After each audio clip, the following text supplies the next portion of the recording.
الصف السادس بتقديم ندوة عن الوطن العربي. اتفضلوا.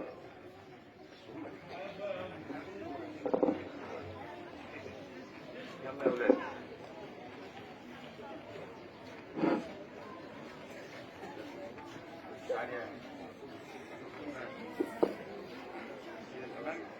هنتكلم عن ندوة حوارية مع الصف السادس في مدرستنا ميت الرخا رقم 1. الندوة دي خاصة بالوطن العربي والظروف اللي بيمر بها.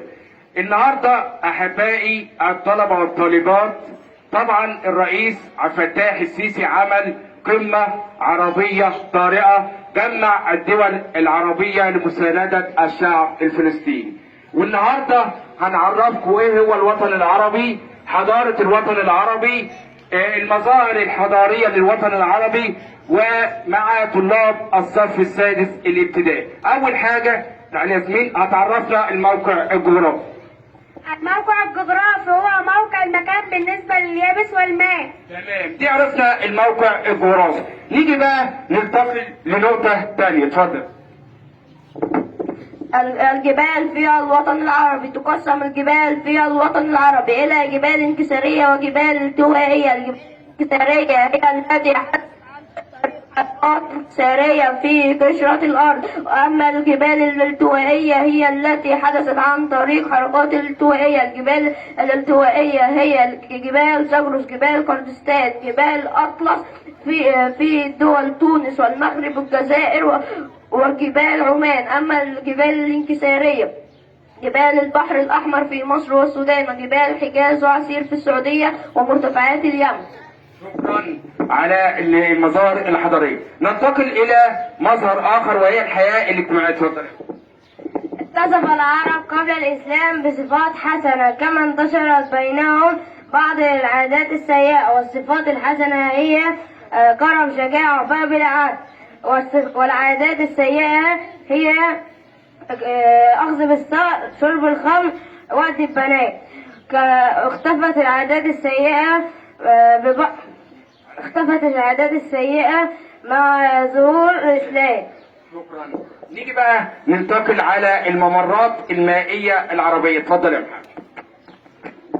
يوجد في الوطن العربي 4 ممرات مائية مهمة، ويوجد 3. والمضيق هو ممر مائي طبيعي يربط بين مسطحين من المياه، ويتكون من 3 مضايق وقناة. المضيق الأول مضيق باب المندب، ومضيق هرمز، ومضيق جبل طارق، وقناة السويس. تربط قناة السويس بين البحر المتوسط والبحر الأحمر. ومضيق هرمز يربط بين الخليج العربي وخليج عمان. ويربط مضيق جبل طارق بين البحر المتوسط والمحيط الأطلنطي. شكرا على المعلومات الجميلة دي. حبيبة هتقول لنا يا حبيبة. خطوط ودوائر العالم هي خطوط وهمية لتحديد الموقع. تمام، شكرا يا حبيبي. يبقى تحديد ايه الموقع. ننتقل الى دول الجناح الاسيوي والافريقي في الوطن العربي. اتفضل. دول الجناح الآسيوي 12 دولة: فلسطين، أردن، لبنان، سوريا، عراق، كويت، بحرين، قطر، إمارات، عمان، يمن، السعودية. والإفريقيا 10 دول: الجزائر، ليبيا، مصر، السودان، جيبوتي، صومال، جزر القمر. ننتقل الى هتقول لنا ايه؟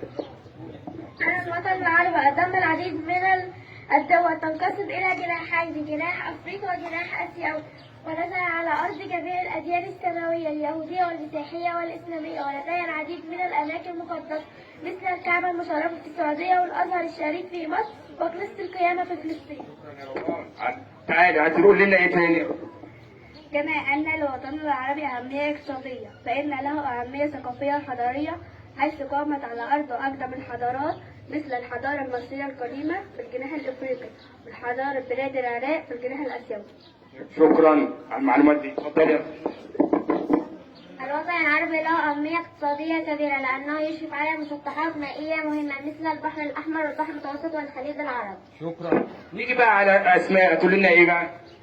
يوجد في مصر عديد من المضايق 3 مضايق قناة السويس ومضيق جبل طارق ومضيق هرمز ومضيق باب الملك. شكرا لحضراتكم على حسن استماعكم والمعلومات اللي الطلبه قالوها. ولازم نقول برضك حكمه يا ولايه: من ليس له ماضي ليس له حاضر ولا مستقبل. شكرا لحضراتكم.